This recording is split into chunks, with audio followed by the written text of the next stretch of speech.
تبارك الذي جعل في السماء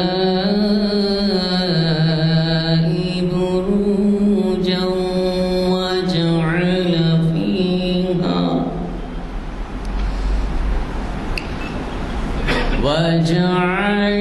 فيها سراجا وقمرا منيرا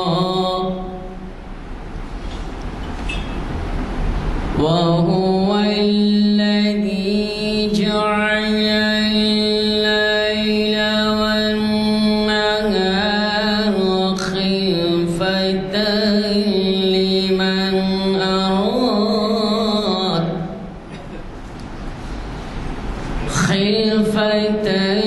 لمن أراد أن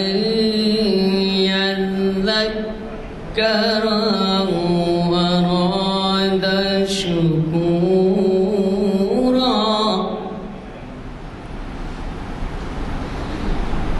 وعباد الرحمن الذين يمشون على الأرض هونا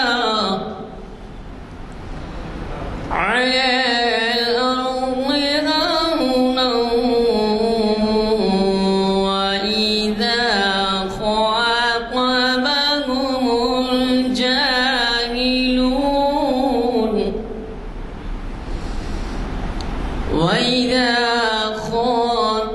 خاطبهم الجاهلون قالوا سلاما صدق الله العظيم.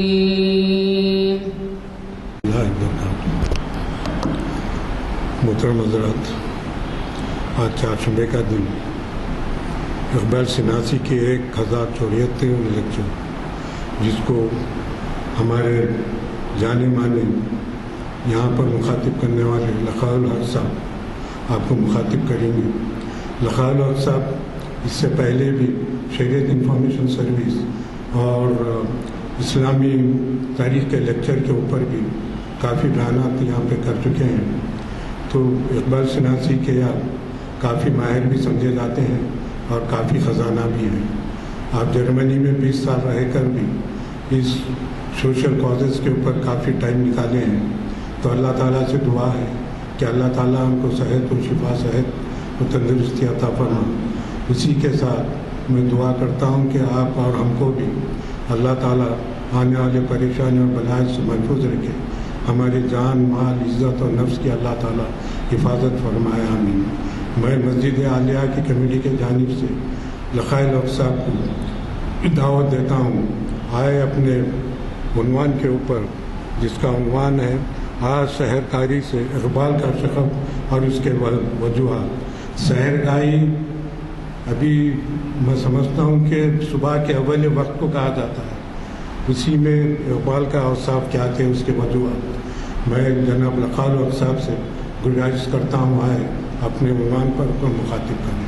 ڈاکٹر لقاء الحق صاحب. بسم اللہ الرحمن الرحیم. الصلاۃ والسلام علی رسول الکریم. میرے محترم بھائیوں، السلام علیکم. میرے محترم بھائیوں، ابھی رمضان شریف میں اقبال کی یوم پیدائش تھی. اس میں اقبال اکیڈمی حیدرآباد نے ایک پروگرام رکھا تھا، جس میں ماہ رمضان کی مناسبت سے اقبال اور قرآن کے عنوان سے مجھے وہاں پہ تقریر کرنے کے لیے، مجھے اظہار خیال کرنے کے لیے بلایا گیا تھا. میں اتنی بڑی سعادت تھی، اللہ تعالیٰ کا بڑا کرم ہے کہ مجھے جو ہے وہ ہمارے محترم ضیاء صاحب نے مجھے اس لائق سمجھا، اور دوسری چیز وہ یہ تھی کہ وہاں پہ ریکارڈنگ کا کوئی انتظام نہیں تھا، اور مجھے یہ عنوان بہت پسند تھا،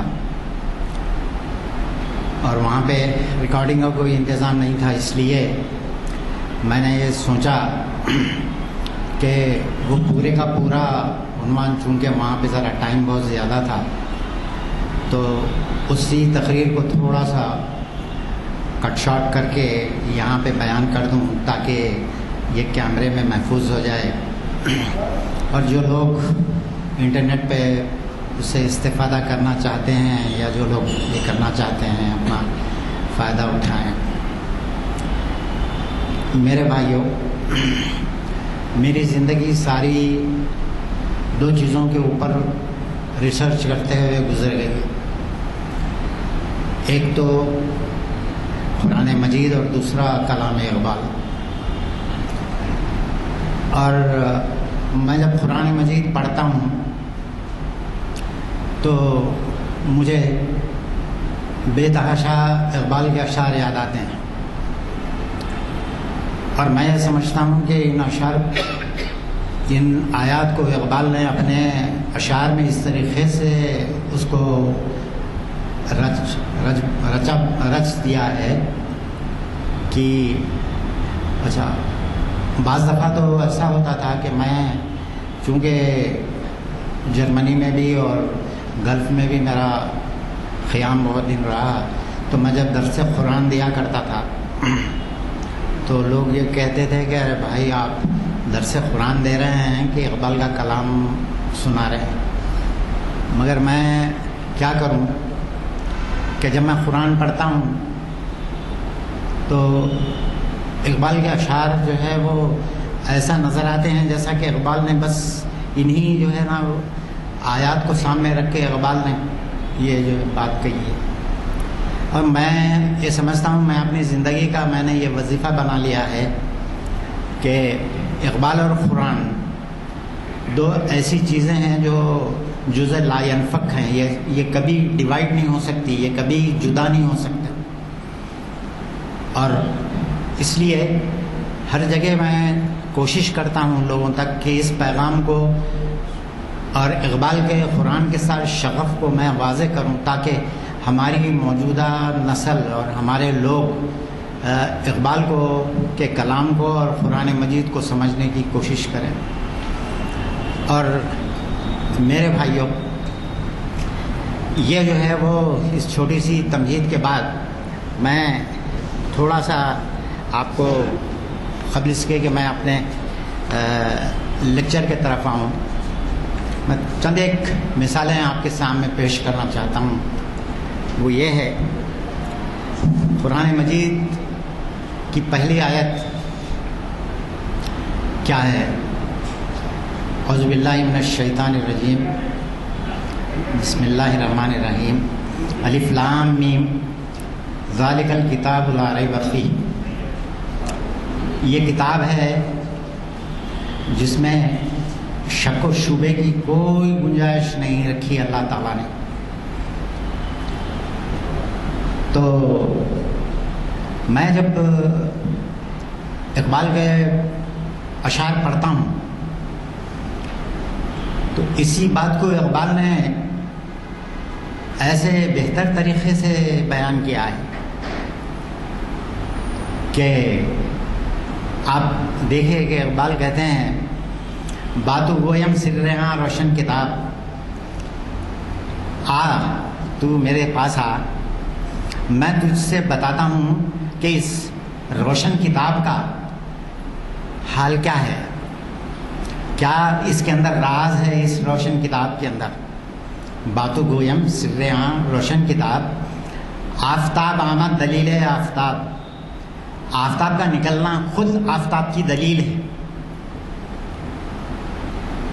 میرے بھائیوں، ہم جب میٹرک میں، انٹر میں، بی ایس سی میں تھے، جب میتھمیٹکس پڑھتے تھے تو بعض سچائیاں ایسی ہوتی ہیں کہ ان کو ثابت کرنے کی ضرورت نہیں ہوتی ہے، اور اس کو انگریزی زبان میں ایکزیم کہتے ہیں. اور ایکزیم کی ڈیفینیشن جو ہے، ہمارے ریاضی کے جو اساتذہ تھے وہ ایکزیم کی ڈیفینیشن کو یوں بتاتے تھے ہمیں کہ اے ٹروتھ ٹو وچ وی کی ناٹ پروف، ایسی سچائی جس کو ہم ثابت نہیں کر سکتے. اقبال کہتے ہیں کہ قرآن بھی ایک ایسی ہی سچائی ہے، اس کو ثابت کرنے کی قطعاً کوئی ضرورت نہیں ہے کسی انسان کو، اور نہ ہمیں اس کی کوشش کرنی چاہیے کہ ثابت کرنے کی کوشش کریں کہ قرآن جو ہے وہ منزل من اللہ ہے، اور اس کے لیے جو ہے ہم کو کسی ثبوت کو تلاش کرنے کی ضرورت نہیں ہے. اللہ تعالیٰ خود قرآن مجید میں جگہ جگہ کہتے ہیں کہ اگر تم کو یہ ذرا برابر بھی ڈاؤٹ ہے کہ یہ کتاب اللہ کی طرف سے نازل کی ہوئی نہیں ہے، تو تم جو ہے اس جیسی 10 آیتیں بنا لاؤ. اور بعض جگہ تو اللہ رب العالمین نے کہا کہ اس جیسی ایک آیت ہی بنا لاؤ. فلن تفعلوا ولن تفعلوا، کہ تم نہیں کر سکتے، ہرگز نہیں کر سکتے، اس کے جیسی ایک آیت تم نہیں جو ہے نا وہ بیان کر سکتے. آپ دیکھیے کہ صحابہ اس زمانے کے جتنے بڑے بڑے عربی کے ماہرین تھے، امراء القیس سے لے کے جتنے جو ہے ہم تاریخ ادبیات عربی کے اندر پڑھتے ہیں، ایک صحابی کو ایک مرتبہ کہ عرب میں ایک دور گزرا ہے عربی شاعری کا. اس عربی شاعری کے اندر اس دور کو عربی ادبیات عربی کے اندر جو ہے معلقات کا دور کہتے ہیں. معلقات معلق سے ہے، معلق کے معنی لٹکی ہوئی کوئی چیز. اور اس شاعری کے اندر جو عربی لٹریچر کے اندر جو معلقات کا دور ہے عربی شاعری کے اندر، اس دور کے اندر ہوتا یہ تھا کہ عربی کے جو مشہور شعراء تھے وہ اپنا قصیدہ لکھ کے خانہ کعبہ میں لٹکا دیتے تھے، اور سال بھر اگر کوئی وہ قصیدہ لٹکا رہا اور کوئی دوسرا شاعر اس میں کریکشن نہیں کر سکا تو وہ قصیدہ اس سال کا بہترین قصیدہ مانا جاتا. اور عکاس کے میلے میں جو عرب میں ہر سال ایک مرتبہ ہوتا تھا، اس میلے میں پڑھ کے سنایا جاتا، اور ساری دنیا، سارے عرب معاشرہ جو ہے اس کے اوپر سر دھنتے رہتا. تو ایک صحابی کو خیال آیا کہ کیوں نہ میں ایک جو ہے وہ قرآن پاک کی بھی کچھ چیزیں میں لٹکا دوں وہاں پہ. اس نے کیا کیا کہ کاغذ قلم لیا اور سورہ کوثر لکھ کے لٹکا دیا. انا اعطیناک الکوثر فصلی لربک وانحر انا شانئک ھو الابتر. میرے بھائیوں، جن لوگوں کو شاعری سے شغف ہے ان کو معلوم ہے کہ یہ 3 جملے ہیں رباعی کے، اور چوتھا جملہ اللہ تعالیٰ نے نہیں کہا. اگر چوتھا جملہ اس رباعی کا پورا کہہ دیا ہوتا اللہ تعالیٰ نے نہیں کہا. یہ بھی ایک عجیب معجزہ ہے، 3 ہی جملے، اور اگر چوتھا جملہ وہاں ہوتا. اب عرب معاشرے کے لیے یہ چیلنج تھا کہ چوتھا جملہ تم جو ہے نا مطلب کہ لگاؤ اس کے اندر. اگر تم جو ہے نا اپنے آپ کو سمجھتے ہو کہ تم بہت بڑے زباندان ہو تو تم جو ہے لگاؤ اس کے اوپر چوتھا مصرع. ایک شاعر تھا، وہ روز آتا تھا اور اس کے سامنے کھڑے ہو کے گھنٹوں سوچتا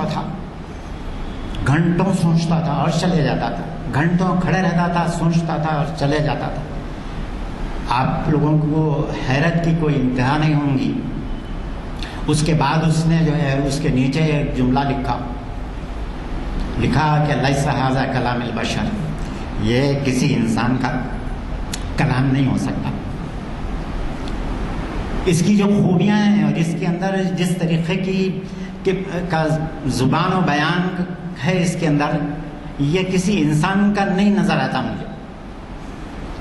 تو میرے بھائیو، اس زمانے میں بھی قرآن نے ایسے ایسے چیلنجز دیے اپنے معاشرے کو، کیونکہ قرآن ایک لسانی چیلنج ہے سارے عرب معاشرے کے لیے، جو ساری دنیا کو عرب جو ہے وہ گنگا کہتے تھے، عجم کے معنی ہے عربی زبان میں گنگے کو اس کا مطلب ہے گنگے، اور ساری دنیا کو گنگے بولتے تھے وہ لوگ، اور اپنی زباندانی پہ اتنا فخر تھا ان کو، اور اس فخر کی کمر اللہ رب العالمین نے توڑ دی قرآن مجید نازل کر کے۔ اور یہی وجہ ہے کہ آپ دیکھیں کہ قرآن ایک لسانی معجزہ ہے۔ اللہ تعالیٰ نے اپنے ہر پیغمبر کو اس کے دور میں جو چیزیں بہت زیادہ عروج کے اوپر تھیں، وہی چیزیں دے کے اسی کے اندر کمال دے کے بھیجا۔ مثال کے طور پہ اگر آپ دیکھیں، حضرت عیسیٰ علیہ السلام کے زمانے میں جادو کا زور تھا۔ اللہ نے حضرت عیسیٰ علیہ السلام کو بتایا کہ جو ہے وہ مردوں کو زندہ کر دینے کا آپ کو جو ہے وہ ملکہ دیا، اور آپ ہم بِإِذْنِ اللہ کہہ کے ٹھوکر مارتے اور مردہ اٹھ کے بیٹھ جاتا تھا۔ یہ وہ چیز تھی جو اس زمانے میں پیغمبر کی ضرورت تھی، اور اللہ نے اس کو دی یہ چیز۔ حضرت موسیٰ کے زمانے میں جادوگری کا زور تھا۔ اللہ رب العالمین نے حضرت موسیٰ کو وہ جو ہے چیزیں عطا کی، اور جو لوگ قرآن کو غور سے پڑھتے ہیں دیکھتے ہیں ان کو معلوم ہے کہ اللہ نے حضرت موسیٰ کو کتنی جو ہے نا وہ معجزات سے نوازا تھا۔ خیر، میرا موضوع اس وقت وہ نہیں ہے، میں جو ہے کہہ رہا ہوں کہ جیسا ید بیضا ہے، آپ کو جو لکڑی دی گئی تھی وہ بھی ایک معجزہ تھی، اور یہ ساری چیزیں دے کے اللہ رب العالمین نے حضرت موسیٰ کو فرعون کی طرف بھیجا تھا، جو ہے اذهب الى فرعون انه طغى، کہ تم فرعون کی طرف جاؤ، وہ بہت آگے نکل چکا ہے نافرمانی کے اندر، اور جا کے ٹکر لے لو، صرف ایک لکڑی تمہارے ہاتھ میں ہے وہی کافی ہے۔ تو آج ہم جو ہے وہ اتنے پریشان ہیں، ہم کو سمجھ نہیں آ رہی ہے کہ ہم کیا کریں، کیونکہ ہمارا ایمان جو ہے وہ ختم ہو گیا ہے۔ آپ دیکھیے کہ سورہ فیل ہم ہر وقت نماز میں پڑھتے ہیں، اور اگر ہمارا ایمان نہیں ہو اس کے اوپر، اللہ تعالیٰ نے اپنے گھر کو بچایا کہ نہیں بچایا؟ ہاتھی لے کے آیا تھا ابرہا، ہاتھیوں کی فوج لایا تھا خانہ کعبہ کو ڈھانے کے لیے، اور اللہ تعالیٰ نے ابابیلوں چڑیوں سے جو ہے نا کام لیا، اور اس پورے اتنے بڑے لشکر کو کھائے ہوئے بھوسے کی مانند، فجعلہم کعصف مأکول، کھائے ہوئے بھوسے کی مانند کر دیا اس ساری فوج کو۔ مگر ہمارا ایمان نہیں ہے، ہم دھرم سنسدوں سے ڈرنا شروع ہو گئے ہیں، ہم بلڈوزروں سے ڈرنا شروع ہو گئے ہیں، ہمارا جو ہے نا ایمان اس رب العالمین کے اوپر سے اڑ گیا ہے۔ اس واسطے اقبال کہتے ہیں، آج بھی ہو جو ابراہیم سے ایماں پیدا، آگ کر سکتی ہے انداز گلستاں پیدا۔ کہہ رہے ہیں کہ آگ آج بھی انتظار کر رہی ہے مسلمانوں کا، مگر اس کا مقابلہ کرنے کے لیے ایمان چاہیے، ابراہیمی ایمان چاہیے۔ اسی واسطے اقبال کہتے ہیں کہ آج بھی جو ہو اگر ابراہیم سے ایمان پیدا، آگ کر سکتی ہے انداز گلستاں پیدا۔ دیکھ کر رنگے چمن ہو نہ پریشاں مالی، کوکبے اونچے سے شاخیں ہیں چمکنے والی. آپ جو ہے وہ کہہ رہے ہیں کہ جو ہے اقبال کہہ رہے ہیں کہ تو پریشان مت ہو ان ساری چیزوں سے. خیر، میں اب آپ کو جو ہے وہ اپنے اس عنوان کی طرف آتا ہوں. وہ یہ ہے کہ قرآن مجید کے اندر جگہ جگہ اللہ تعالیٰ نے ہمیں یہ بتایا ہے کہ ہم کو کس طریقے سے اللہ کو یاد کرنا ہے، اور ہماری جو دعائیں، ہماری جو پکار ہے وہ کب مستجاب ہوتی ہیں، کب اللہ اس کا جواب دیتا ہے. ایسی خالی جمع خرچ، نہ دل ایک جگہ نہ دماغ ایک جگہ اگر ہم جو ہے وہ دعائیں کریں تو یہ دعائیں قبول ہونے والی نہیں ہیں میرے بھائیو. ان دعاؤں کے لیے مجاہدہ کرنا پڑتا ہے، اور وہ مجاہدہ قرآن مجید ہم کو بتاتا ہے. آپ کو ابھی محترم ہمارے حافظ صاحب نے جو آپ کے سامنے جن قرآن کی سورہ فرقان کی جو آیات تلاوت کی، اس کے اندر اللہ تعالیٰ نے بتایا الذین یبیتون لربہم سجدا وقیاما. جو ہے مسلمان کی تعریف اللہ تعالیٰ نے بتایا ہے، اور یبیت کا لفظ بڑا ہی معنی خیز ہے میرے بھائی. یبیت دراصل عربی زبان میں اس کام کو یا اس چیز کو کہتے ہیں جو رات کے وقت کی جائے.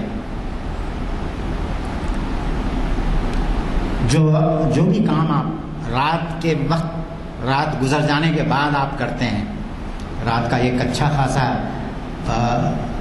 وقت گزر جانے کے بعد آپ کرتے ہیں، اس کو یبیت کہتے ہیں عربی زبان میں. الذین یبیتون لربہم سجدا وقیاما، کہ رات کا ایک اچھا خاصا وقت گزر جانے کے بعد تم سجدہ و قیام کرو اور اپنے رب کو پکارو.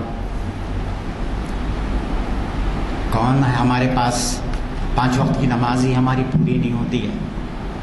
ہم کہاں جو ہے وہ پچھلے پہر رات میں اٹھ کے اللہ کو پکاریں گے چپکے چپکے، کب اس کو یاد کریں گے. اقبال نے 2 نظمیں لکھی ہیں میرے بھائیوں حضرت آدم کے اوپر. دونوں کے دونوں جو ہے وہ بال جبریل کے اندر ہیں. پہلی نظم جو ہے اقبال کی جو بال جبریل کے اندر ہے وہ یہ ہے کہ فرشتے جو ہے حضرت آدم کو جنت سے رخصت کرتے ہیں، اور جنت سے رخصت کرتے وقت فرشتے جو ہے جو نصیحتیں کر رہے ہیں، جو باتیں بتا رہے ہیں حضرت آدم کو کہ اب تم دنیا میں جا رہے ہو، جنت کا تمہارا قیام اب ختم ہو گیا ہے، تمہاری غلطیوں کی وجہ سے اللہ رب العالمین نے یہ فیصلہ کر لیا ہے کہ تمہیں اب زمین پہ جا کے اپنی زندگی گزارنا ہے، تو تم جو ہے وہ یہ چیزیں جو ہے کرو. میرے بھائیو، میں یہاں پہ 2 باتیں آپ کو بتانا چاہتا ہوں. ہمارے پاس کے جتنے پڑھے لکھے سو کالڈ پڑھے لکھے لوگ، ایک زمانہ تھا، ابھی تو ذرا کچھ ختم ہوا ہے وہ دور، مگر ہر کوئی کہتا تھا کہ ڈاروین کی تھیوری، انسان بندر سے بنایا گیا اور بندر سے انسان بنا اور فلاں اور فلاں فلاں، اس طریقے کی دنیا بھرے کی. اب خیر اس وقت میرا موضوع ڈاروین نہیں ہے.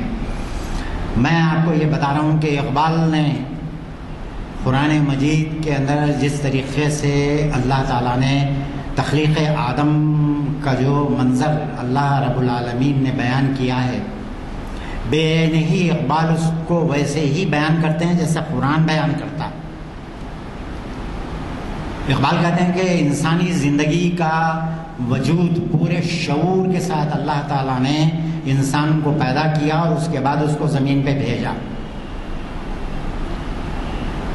اور یہ دونوں نظمیں اس بات کی غماز ہیں اور اس بات کی گواہ ہیں کہ اقبال نے انسان کو یہ نہیں مانا ہے کہیں کہ وہ بندر سے انسان بنایا گیا. اور جو ارتقاء کی اور جو ایولیوشن کی تھیوری ڈاروین کی ہے اس کو تو بہت سے لوگوں نے چیلنج کیا ہے، آج بھی چیلنج کرتے ہیں. اور اب اس کا اتنا غلغل ایک زمانے میں جو ہے پری پارٹیشن جو ہے بہت بڑا اس کا تھا. ہمارے پاس کے پڑھے لکھے لوگ اور خصوصاً علی گڑھ یونیورسٹی کے جو پڑھے لکھے لوگ تھے، نیاز فتح پوری اور وغیرہ جو لوگ تھے، غلام احمد پرویز وغیرہ کے جیسے لوگ، انہوں نے بڑا اس کو ایسا کہ جیسا ایک قرآن کے اوپر اتنا ایمان نہیں تھا ان کو جتنا ڈاروین کے اوپر تھا. تو خیر میرے بھائیوں، مگر اقبال نے ویسے زمانے میں یہ دو نظمیں لکھی ہیں جس میں یہ بتایا گیا ہے کہ انسان کو اللہ رب العالمین نے پورے شعور کے ساتھ پیدا کیا. اور اس کو آپ دیکھیں کہ قرآن مجید کہتا ہے کہ اللہ رب العالمین جب انسان کو بنا رہے تھے، اللہ رب العالمین نے فرشتوں سے کہا انی جاعل فی الارض خلیفہ. اللہ نے فرشتوں سے کہا کہ میں زمین میں اپنا ایک خلیفہ بنانا چاہتا ہوں.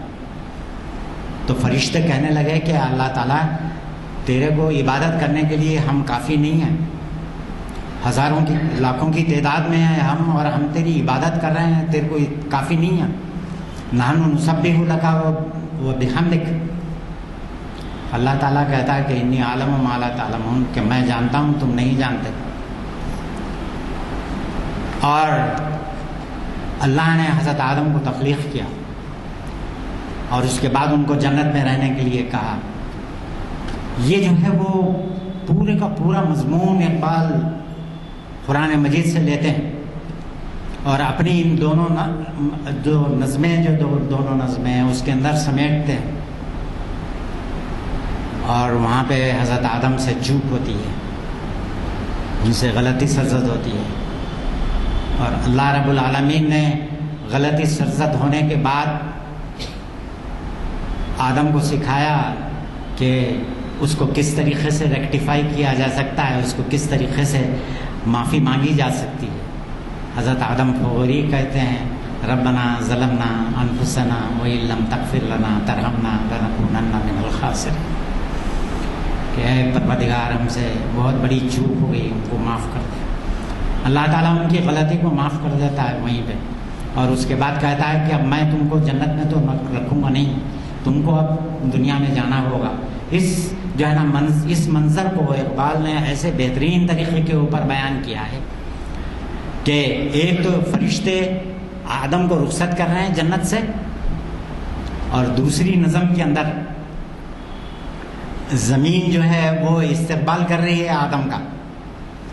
یہ دونوں نظمیں ایک عجیب و غریب پیٹرن ہے اور ایسا ادبی شاہکار ہے اور ایسی الفاظ ہیں اس کے اندر کہ میں کیا بیان کروں آپ کو.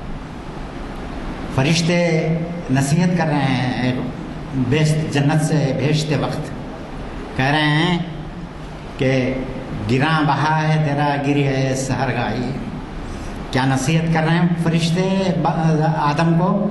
گراں بہا ہے تیرا گری ہے سحرگاہی. کہ گراں بہا کہتے ہیں کہ بیش قیمت، جس کی کوئی نو ویلیو، اتنی قیمتی چیز ہے. کیا چیز ہے قیمتی؟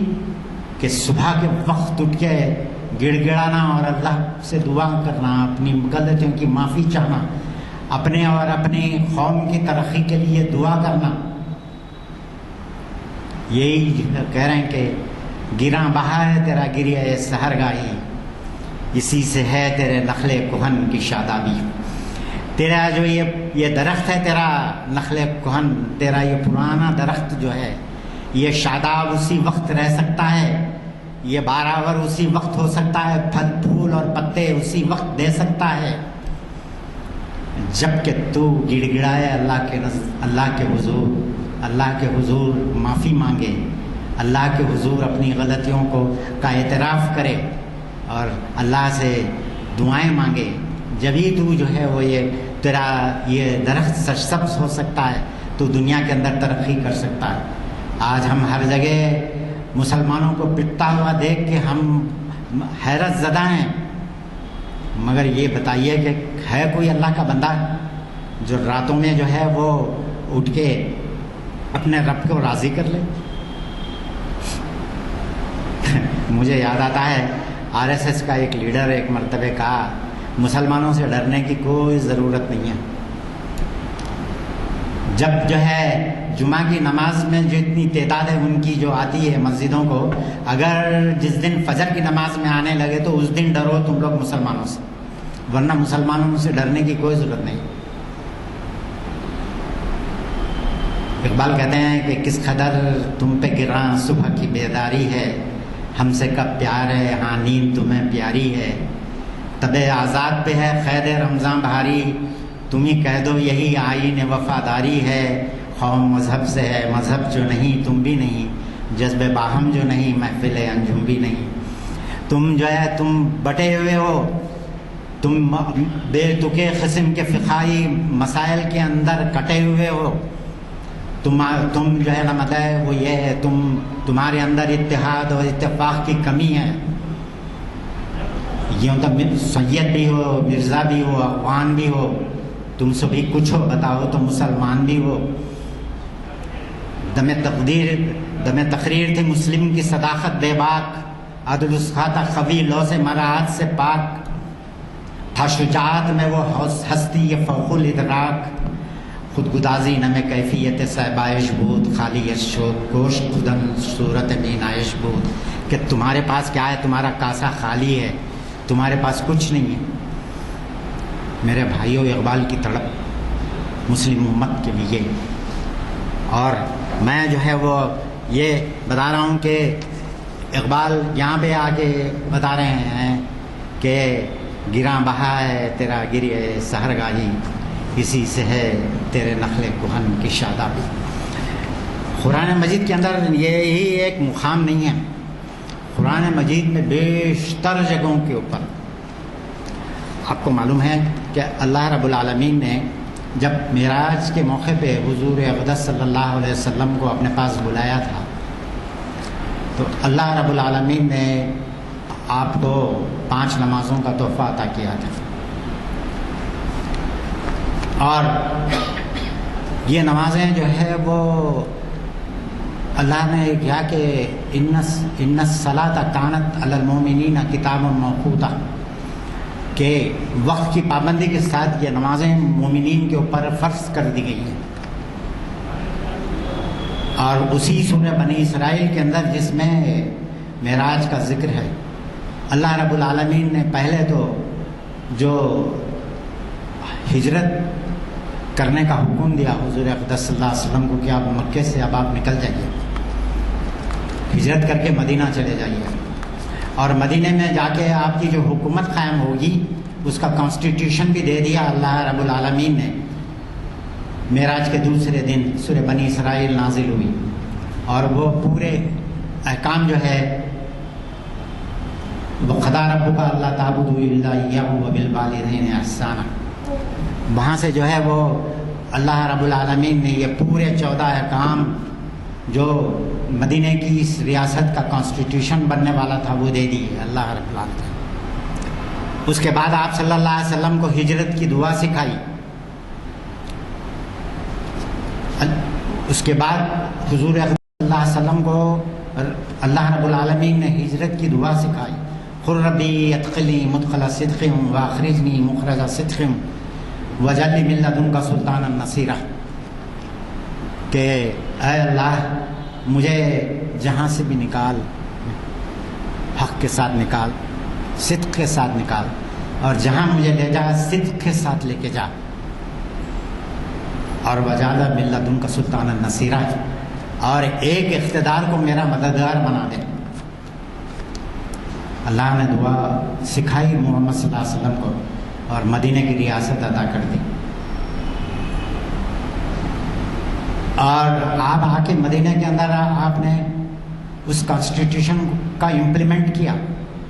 پروفیسر حمید اللہ نے the first return constitution of the world, جو ایک ان کی بہترین کتاب ہے، اس کے اندر پورا جو ہے انہوں نے لکھا ہے کہ محمد صلی اللہ علیہ وسلم نے کس طریقے سے اسلامی سلطنت کا کانسٹیٹیوشن بنایا اور کیسا اس کو جو ہے امپلیمنٹ کیا.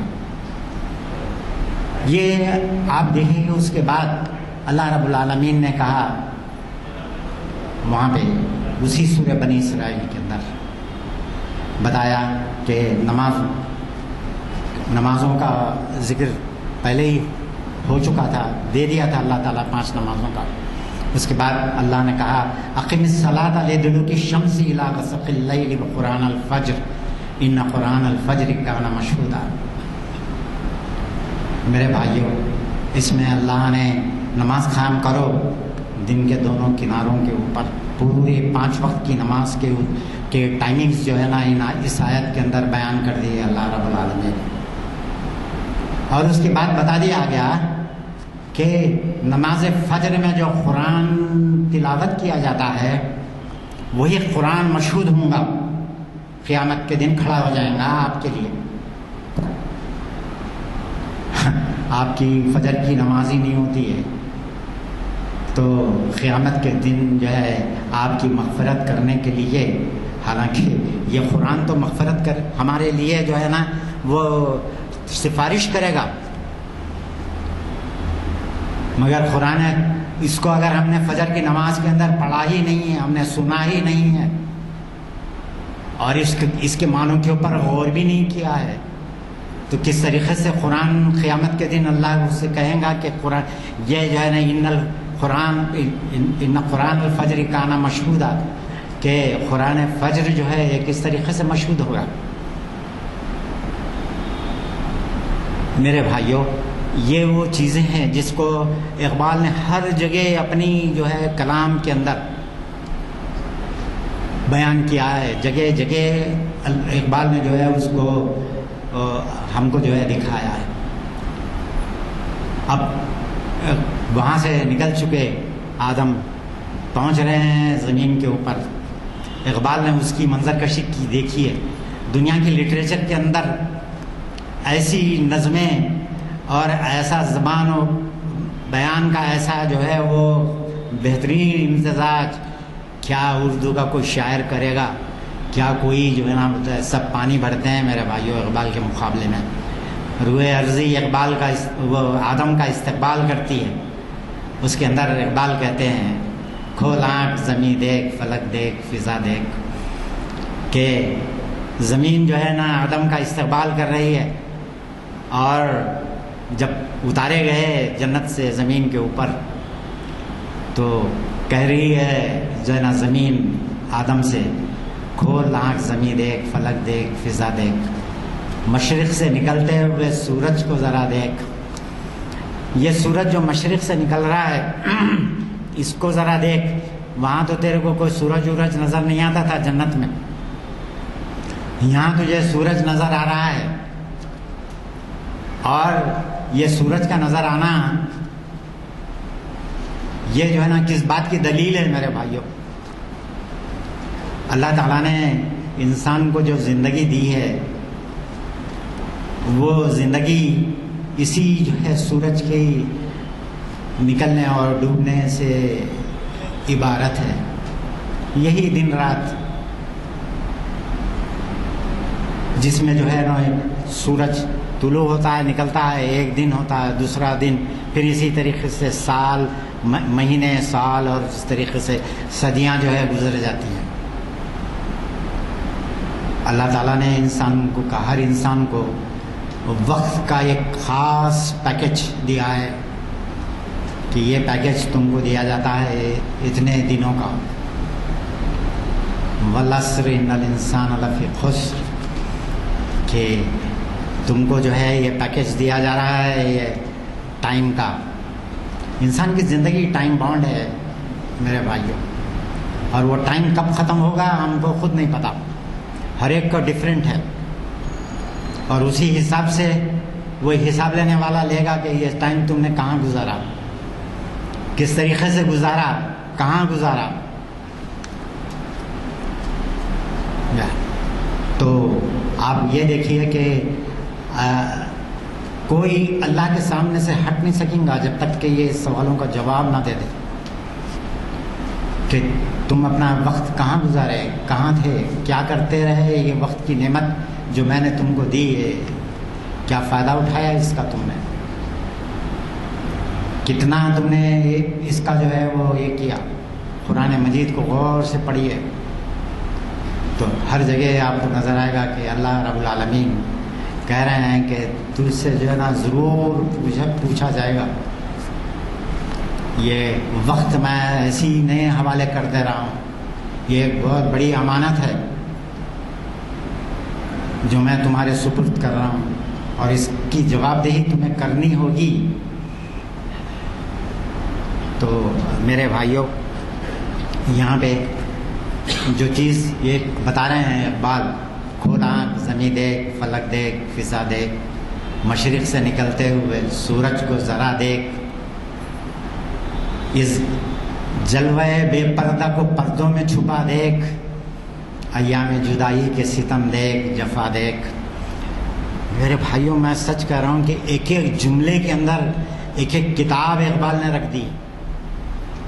میں سچ کہہ رہا ہوں کہ اتنی وسعت ہے ان جملوں کے اندر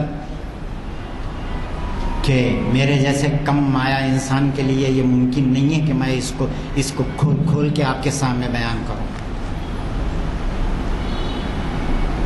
اللہ تعالیٰ جو ہے وہ کہیں غائب نہیں ہے میرے بھائیوں، اللہ تعالیٰ ہر جگہ موجود ہے، اس کو دیکھنے کے لیے نظر چاہیے، اور وہ نظر جو ہے وہ جب آتی ہے انسان کو، جب انسان کی جو ہے وہ دل کی آنکھیں جو ہے نا کھل جاتی ہیں، جب نظر آتا ہے اللہ تعالیٰ ہر جگہ۔ ہمارے صوفیاء کرام جو ہے کہتے ہیں کہ انسان جو کچھ جو ہے وہ ہے، اسی واسطے غالب نے ایک جگہ کہا سبز و گل کہاں سے آئے ہیں، ابر کیا چیز ہے، ہوا کیا ہے۔ ہم لوگ وہ محمد رفیع، لتا منگیشکر جو ہے نا وہ گائے ہوئے غالب کی غزلیں جو ہے دل ناداں تجھے ہوا کیا ہے، سر دھنتے دھنتے سنتے ہیں، مگر اس کے اندر جو ہے نا غالب نے جو بات کہہ دی ہے کہ سبز و گل کہاں سے آئے ہیں، ابر کیا چیز ہے، ہوا کیا ہے، کہ یہ جو ہے وہ اللہ تعالیٰ نے یہ ساری چیزیں پیدا کی ہیں، اور ہمارے پاس جو کنسپٹ ہے وہ یہ ہے کہ اللہ تعالیٰ یہ ساری چیزیں بنا کے کہیں غائب نہیں ہو گیا ہے۔ ایسا ہے جیسا کہ ایک انتہائی مہین پردے کے پیچھے بیٹھا ہوا ہے، یہ ساری چیزیں یہ کر کے، صرف ہمیں دل کی آنکھ چاہیے اس کو دیکھنے کے لیے کہ وہ دیکھ رہا ہے ہم کو، کہ جس دن یہ ایمان پیدا ہو جائے مسلمان کے اندر، اللہ مجھے دیکھ رہا ہے، اللہ مجھے دیکھ رہا ہے، 24 گھنٹے میری ہر حرکت پہ نگاہ ہے اس کی، تو اس دن انسان گناہ کرنا بھول جائے گا، اس دن انسان کسی کا دل دکھانا بھول جائے گا، اس دن انسان بڑے بڑے دعوے کرنا بھول جائے گا۔ میرے بھائیوں، اللہ کہیں نہیں جو ہے نا مطلب کہ اللہ ہر جگہ موجود ہے، اور یہی وہ چیز ہے جس کو اقبال یہاں بتا رہے ہیں کہ اس جلوہ بے پردہ کو پردوں میں چھپا دیکھ، ایام جدائی کے ستم دیکھ، جفا دیکھ، کہ اب تو اللہ بظاہر تیرے کو ایسا لگ رہا ہے کہ اللہ تیرے سے دور ہو گیا ہے، اور تیرے کو جو ہے وہ جنت سے نکال کے دنیا میں یہاں پہ زمین پہ بھیجا۔ یہ جدائی نہیں ہے، یہ جو ہے وہ یہ ہے کہ یہ تو تجھے امتحان کے لیے بھیجا گیا ہے یہاں پہ، اور وہ تجھے دیکھ رہا ہے، اور یہ تیرے ایام جو ہے، کہیں اقبال جو ہے وہ ایک جگہ اور کہتے ہیں کہ باغ بہشت سے مجھے حکم سفر دیا تھا کیوں؟ آدم پوچھتے ہیں اللہ رب العالمین سے کہ باغ بہشت سے مجھے حکم سفر دیا تھا کیوں؟ کار جہاں دراز ہے اب میرا انتظار کر. اب تو اگر مجھ سے ملنا چاہتا ہے تو تیرے کو انتظار کرنا پڑے گا قیامت کا. میں اب تیرے سے ملنے کے لیے میں نہیں آنے والا ہوں قیامت تک. اقبال جو ہے نا میں کہہ رہے ہیں کہ آدم کہہ رہے ہیں اللہ سے. تو میرے بھائیوں یہ وہ چیزیں ہیں جو جس کو جو ہے وہ اقبال نے ہر جگہ جو ہے کرا.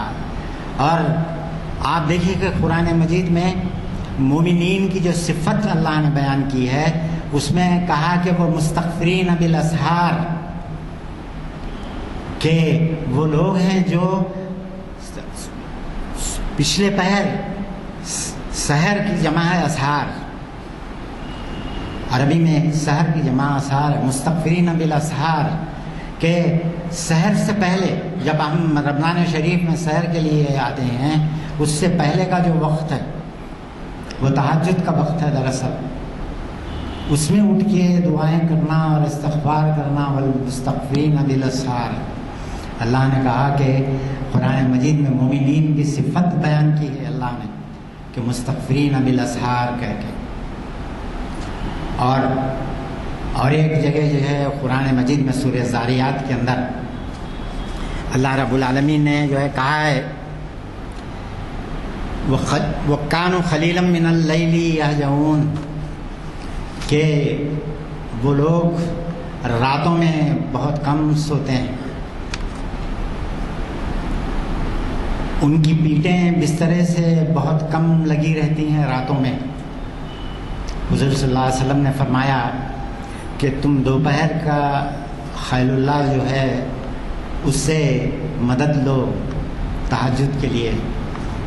تہجد میں اٹھنے کے لیے رات کے پچھلے پہر میں اٹھ کے اللہ کو یاد کرنے کے لیے خیل اللہ سے مدد لو.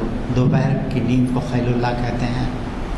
دوپہر میں تھوڑی دیر لیٹ جاؤ اور آرام کرو تاکہ تم سحر کے وقت اٹھ سکو. ہم صرف رمضان میں اٹھتے ہیں، سمجھا آپ، اور وہ بھی ایک مہینہ بڑی مشکلوں سے ہم یہ کرتے ہیں. رمضان کا ایک مہینہ بھی ہم تہجد کی نماز نہیں پڑھتے ہیں. تو اللہ رب العالمین کہہ رہے ہیں وَكَانُوا مِنَ اللَّيْلِ يَهْجَعُونَ، اور اس کے بعد کہہ رہے ہیں وَبِالْأَسْحَارِ هُمْ يَسْتَغْفِرُونَ. اور سحر کے وقت پھر اللہ تعالیٰ پھر سورہ زاریات میں بھی وہی بات کہہ رہے ہیں کہ سحر کا وقت پھر جو ہے تم استغفار کرتے ہیں، اپنے گناہوں کی معافی مانگتے ہیں. بعض ہمارے علماء نے یہ بتایا ہے، ایک آدمی آیا، اس نے کہا کہ مجھے جو ہے یہ بتائیے کہ مجھے اولاد نہیں ہو رہی ہے، میں کیا کروں؟ انہوں نے کہا کہ استغفار کر. ایک آدمی آیا، انہوں نے بولا کہ میں مالی طور پہ بہت پریشان ہوں. پوچھا کیا کروں؟ تو انہوں نے جواب دیا کہ استغفار کر راتوں میں اٹھ کے. پھر ایک نے کہا کہ میں شادی کرنا چاہتا ہوں، میری شادی نہیں ہوتی ہے کہیں. انہوں نے کہا کہ استغفار کر اٹھ کے صبح میں. ان کے شاگرد بیٹھے ہوئے تھے، انہوں نے کہا کہ آپ جو آدمی آ رہا ہے اس سے یہ کہہ رہے ہیں کہ استغفار کر. اللہ رب تو انہوں نے فرمایا تم آنکھیں کھول کے قرآن پڑھے کب ہو؟ تم آنکھیں کھول کے قرآن پڑھو تو تمہیں معلوم ہوگا. اللہ تعالیٰ نے ہر دعا کی قبولیت کے لیے کہا کہ صبح کے وقت اٹھ کے اللہ سے استغفار کر کے دعا کر، اللہ سے معافی چاہ اور اس کے بعد دعا کر. دیکھ تیری دعا قبول ہوتی کہ نہیں ہوتی. تو میرے بھائیوں، یہ وہ چیزیں ہیں جس کو سامنے رکھ کے اقبال نے جو ہے کہا ہے کہ کھول آنکھ، زمیں دیکھ، فلک دیکھ، فضا دیکھ، مشرق سے نکلتے ہوئے سورج کو ذرا دیکھ، اس جلوہ بے پردہ کو پردوں میں چھپا دیکھ، ایام جدائی کے ستم دیکھ، جفا دیکھ، مایوس نہ ہو مارے گئے بیم و رجا دیکھ. میرے بھائیوں، مجھے سمجھ نہیں آتی کہ اقبال نے یہ کیا جو ہے کرشمہ ہے اقبال کے پاس. اور یہ آج اقبال کے سمجھنے والے کدھر جو ہے وہ کدھر اپنے سر مارتے گھوم رہے ہیں. میں اتنا جو ہے اتنے اقبال کے اوپر جو اتھارٹی رکھتے ہیں لوگ، ان کی تقریریں سنا. آپ مجھے یہ بتائیے کہ نبی کریم صلی اللہ علیہ وسلم سے کسی نے پوچھا کہ مومن کا مقام کیا ہے؟ مومن کا مقام کیا ہے؟ تو آپ صلی اللہ علیہ وسلم نے فرمایا کہ بین الرجا والخوف. مومن کا مقام امید اور بیم دونوں کے درمیان ہے، خوف اور امید دونوں کے درمیان ہے. میرے بھائیوں، حضور اقدس صلی اللہ علیہ وسلم کی تعلیمات ہمیں بتاتی ہیں کہ کوئی شخص اگر کسی کو یہ ذہن ہو گیا کہ میں اپنے عمل کی بنیاد کے اوپر جنت میں داخل ہوں گا، یہ اس کی بھول ہے. اور کوئی شخص بھی جو ہے جب تک اللہ کی رحمت اس کی شامل حال نہیں رہے گی، کوئی شخص بھی جنت میں داخل نہیں ہو سکتا. ہم کو جو چیز بتائی گئی ہے وہ یہ ہے، عبادت کا تصور جو ہے اسلام نے دیا ہے وہ بہت ہی کم لوگوں کو اس کا صحیح کنسپٹ اسلام میں عبادت کا کیا ہے، یہ بہت کم لوگوں کو اس کا یہ عرفان ہے، اس کا وہ اس کو جانتے ہیں. میرے بھائیوں، آپ دیکھیے کہ عبادت کرنے کی جگہ کو عربی میں کیا کہتے ہیں؟ معابد کہتے ہیں، یعنی عبادت کرنے کی جگہ. اور جتنے منادر اس زمانے میں دیوی دیوتاؤں کے ہوتے تھے، اس کے لیے عربی لٹریچر میں جو لفظ استعمال ہوا ہے وہ معابد کا ہوا ہے، عبادت کرنے کی جگہ. جب رسول مقبول صلی اللہ علیہ وسلم نے مسلمانوں کے لیے مسجد تعمیر کی تو حضور نے اس کا نام معابد نہیں رکھا، اس کا نام رکھا مسجد، سجدہ کرنے کی جگہ. اور کیونکہ عبادت کا تصور اسلام کے نزدیک بہت وسیع ہے. خالی 4 رکعت نماز جو ہے وہ 2 رکعت نماز فرض پڑھ لینے سے فجر کی نماز وہ جو ہے نا عبادت کا حق ادا نہیں ہوتا. مومن تو 24 آور سرونٹ ہے، جو ہے وہ اللہ کا 24 گھنٹے کا ملازم ہے. وہ خالی ایسی 4 جو ہے نا سجدے زمین پہ مارنے سے حق ادا نہیں ہو جاتا بندگی کا. اور وہ آپ اندازہ لگائیے کہ اسی لیے رسول مقبول صلی اللہ علیہ وسلم نے مسجد کو معابد نہیں کہا، عبادت کی جگہ نہیں کہا. عبادت تو پوری انسان جو ہے وہ پوری زندگی اس کی عبادت ہے مسلمان کی. ان الصلاۃ و نسکی و محیایا و مماتی للہ رب العالمین. حضرت جو ہے نا مطلب کہ وہ ابراہیم علیہ السلام کہہ رہے ہیں کہ میری نماز، میرے مناسک حج، میری قربانی، سب کچھ اللہ رب العالمین کے لیے ہے. ان الصلاتی و نسکی و محیایا و مماتی، میرا جینا میرا مرنا سب کچھ اللہ رب العالمین کے لیے ہے. وفی ذالک امرت وانا اول المسلمین، مجھے اسی کا حکم دیا گیا ہے اور میں پہلا مسلمان. آپ دیکھیے کہ جو ہے وہ کتنی حضرت ابراہیم نے کس طریقے سے جو ہے وہ یہ بتایا ہے. تو عبادت جو ہے وہ صرف مسجد میں آ کے 5 وقت کی نماز پڑھ لینا نہیں ہے، بلکہ مسلمان جو ہے حضور اقدس صلی اللہ علیہ وسلم فرما رہے ہیں کہ کوئی اگر مسکراتے ہوئے اپنی بیوی اور بچوں کو دیکھے تو وہ بھی صدقہ ہے، وہ بھی عبادت ہے. یہاں کاٹ کے الگ نہیں کیا گیا دنیا اور دین کو. مسلمان کا دین اور دنیا کوئی الگ نہیں ہے. مسلمان ایک مرتبہ میں آپ کو جو ہے اور ایک بات بتاؤں، حضور نے کس طریقے سے ہماری تربیت کی. آج وہ تربیت کرنے والے کہاں چلے گئے؟ ہمارے علماء اور مشائخین ہمارے سب یہ کہاں جو ہے نا بیٹھے ہیں؟ کہاں جمعہ کے خطبے سنیے؟ کہاں ہمیں جو ہے نا معلوم ہے؟ آپ دیکھیے کہ ایک حضور اقدس صلی اللہ علیہ وسلم نے کہا کہ جب تم بیوی کے پاس جاتے ہو تو اللہ تعالیٰ اس کا بھی ثواب عطا کرے گا تم کو. لوگ ہنسنے لگے. کہا کہ اے اللہ کے رسول، یہ بھی کوئی چیز ہے جس کا ثواب اللہ دے گا ہم کو؟ رسول مقبول صلی اللہ علیہ وسلم کا چہرہ تھوڑا سا وہ ہو گیا، ناپسندیدگی کا آپ کے چہرے کے اوپر اثر آیا. آپ نے اس شخص سے جس نے یہ سوال کیا، آپ نے پوچھا اے اللہ کے بندے، یہ بتا اس کے بجائے تو زناکاری کیا ہوتا تو کیا تجھے عذاب نہیں ہوتا؟ تو بولے کہ ہاں ہوتا. تو بولے کہ پھر تو اللہ کے بتائے ہوئے طریقے کے اوپر اگر تو اپنے نفس کی تسکین کرتا ہے تو تیرے کو اگر اللہ اس کا اجر دیتا ہے تو اس میں جو ہے نا تعجب کی کیا بات ہے تجھے؟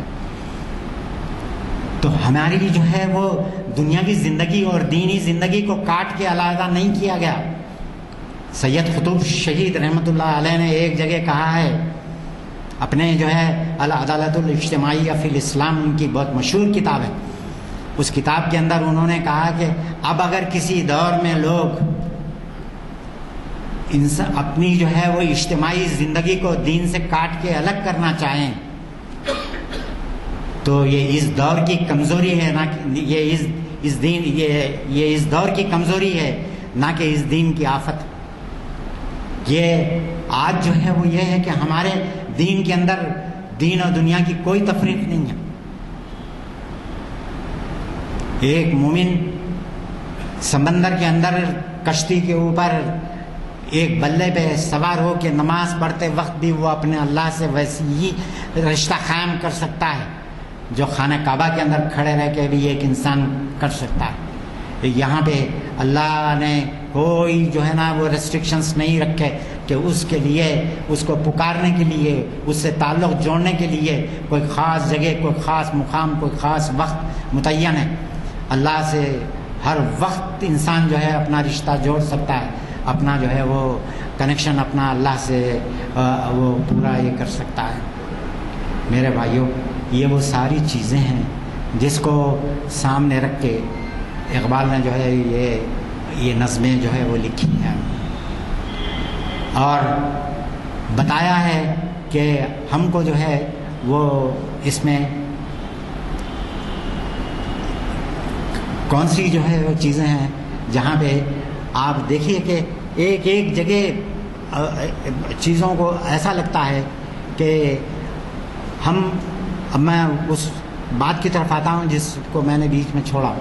وہاں پہ جو ہے بتایا اقبال نے کہ ہم جو ہے وہ اپنے عمل کے بنیاد کے اوپر ہم نہیں جو ہے وہ جنت میں ہم جا سکتے ہیں. اللہ کی رحمت اور اس کی رضا جو ہے نا وہ انتہائی ضروری ہے اور اس کی رضا حاصل کرنے کے لیے کوشش کرنی پڑتی ہے. میرے بھائیوں، یہ ایسی ہی حاصل نہیں ہو جاتی ہے. اللہ کی رضا، اللہ کی رضا کے لیے بہت جو ہے نا مطلب کہ انسان کو بڑے پاپڑ بیلنے پڑتے ہیں. جب جا کے یہ شہادت گئے الفت میں قدم رکھنا ہے لوگ آسان سمجھتے ہیں مسلمان ہونا، کہ آپ دیکھیے کہ جتنا آپ یہ کریں گے عبادت اللہ کی جو ہے وہ سوچ سمجھ کے آپ کریں گے، اللہ سے جتنی آپ اپنا رشتہ جو ہے مضبوط کریں گے، جتنا اللہ سے اپنا یہ ہوگا، اتنا ہی آپ کی زندگی کے اندر، آپ کی عبادت کے اندر مزہ آتا چلے جائے گا۔ ورنہ آپ نماز پڑھ کے اٹھ جائیں گے سلام پھیر کے، باہر مسجد سے باہر نکل کے دیکھیے کہ کیا آپ کے دل میں یہ خیال بھی آیا کہ میں کس کو سجدہ کر رہا ہوں، میں نے کس کو پکارا ہے، کس ہستی کے سامنے میں کھڑا تھا، میں کیا کر کے آیا اور کیا کرنے جا رہا ہوں۔ اگر ان سوالات کا جواب آپ کو مل گیا نماز کے بعد، نماز سے مسجد سے باہر نکلنے کے بعد، تو سمجھیے کہ آپ نے صحیح طور پہ عبادت کی، صحیح طور پہ آپ نے نماز پڑھی۔ ورنہ اگر آپ نے آئے اور چند جو ہے نا مطلب کہ وہ رسول مقبول صلی اللہ علیہ وسلم نے کہا تم اگر نماز اس طریقے سے پڑھتے ہو جیسی مرغی جو ہے نا دانوں کے اوپر چونچ مارتی ہے، اور تم نکل کے باہر چلے گئے، تو ایسی نمازوں سے کچھ ہونے والا نہیں ہے۔ ایسی نمازیں تیری نماز، اقبال جو ہے ایک جگہ کہتے ہیں تیری نماز بے حضور تیرا امام بے قصور، ایسے امام سے گزر ایسی نماز سے گزر، جس کا عمل ہو بے غرض اس کی جزا کچھ اور ہے، حور و خیام سے گزر بادہ و جام سے گزر۔ اقبال یہ آیات کے اس شعر کے اندر یہی بات کہتے ہیں کہ جنت کی لالچ میں اور دوزخ سے ڈر کے تو عمل مت کر، اللہ سے ڈر کے عمل کر، اللہ کی محبت میں عمل کر، اللہ سے ڈر کے عمل کر، اللہ کی محبت میں عمل کر۔ جس کا اس کے واسطے کہہ رہے ہیں کہ جس کا عمل ہو بے غرض اس کی جزا کچھ اور ہے، حور و خیام سے گزر بادہ و جام سے گزر، کہ تو جو ہے وہ جنت کے باغوں کی اور جنت کے حوروں کی پرواہ مت کر، تو اللہ کی خوشنودی حاصل کرنے کے لیے تو عمل کر، تو تیرے کو یہ سب کچھ مل جائے گا۔ کہ محمد سے وفا تو نے تو ہم تیرے ہیں، یہ جہاں چیز ہے کیا لوح و قلم تیرے ہیں۔ میرے بھائیو، اقبال کہتے ہیں کہ محمد صلی اللہ علیہ وسلم سے اگر تو نے محبت کرنا سیکھ لیا اور اللہ اس کے رسول سے تم نے محبت کی، تو یہ دنیا کیا چیز ہے، لوح و قلم تھما دے گا اللہ تمہارے ہاتھ میں، یعنی تم دنیا کی تقدیر لکھنے والے بن جاؤ گے۔ اور جب مومنین نے واقعی معنوں میں اپنے آپ کو اللہ کے حوالے کر دیا تو دنیا کی تقدیر ان کے حوالے کر دی گئی، اور دیکھتے دیکھتے 2 سینچریوں کے اندر 90 ایئرس کے اندر مسلمانوں نے دنیا کے ایک بہت بڑے حصے کے اوپر اپنی حکومت قائم کر لی۔ اور آج ہم دھرم سنسدوں سے ڈرتے ہوئے اپنی جو ہے وہ ماتم کر رہے ہیں، پکار رہے ہیں ان کو اور ان کو کہ مدد کے لیے آئیں۔ کوئی مدد کے لیے نہیں آئے گا میرے بھائیوں۔ اب جو ہے نا مطلب ہے کہ وہ آپ کی مدد کے لیے، اگر آپ کی مدد کوئی کر سکتا ہے تو صرف اللہ رب العالمین، صرف اور صرف اللہ رب العالمین۔ آپ کو کوئی دنیا کی کہیں کسی جگہ سے کہیں سے کوئی مدد آپ کو نہیں مل سکتی ہے، اور آپ کو اپنا دوست آپ بننا چاہیے، اپنا تعلق اپنے اللہ سے اور محمد صلی اللہ علیہ وسلم سے محبت اپنے دلوں میں پیدا کر کے اپنی جو ہے اپنی امت کی اور اپنے جتنے بھی یہاں لوگ ہیں سب کے لیے دعائیں کرنے کی، اور مسلم امت کے اتحاد اور اتفاق کو، ان چھوٹے چھوٹے مسائل کو چھوڑیے۔ یہ جو ہے نا یہ اہل حدیث انفسنا وَإِن لَمْ تَغْفِرْ لَنَا تَرْحَمْنَا لَنَكُونَنَّ مِنَ الْخَاسِرِينَ رَبَّنَا ظَلَمْنَا أَنفُسَنَا وَإِن لَمْ تَغْفِرْ لَنَا تَرْحَمْنَا لَنَكُونَنَّ مِنَ الْخَاسِرِينَ سبحان ربك رب العزة عما يصفون والسلام على المرسلين والحمد لله رب العالمين۔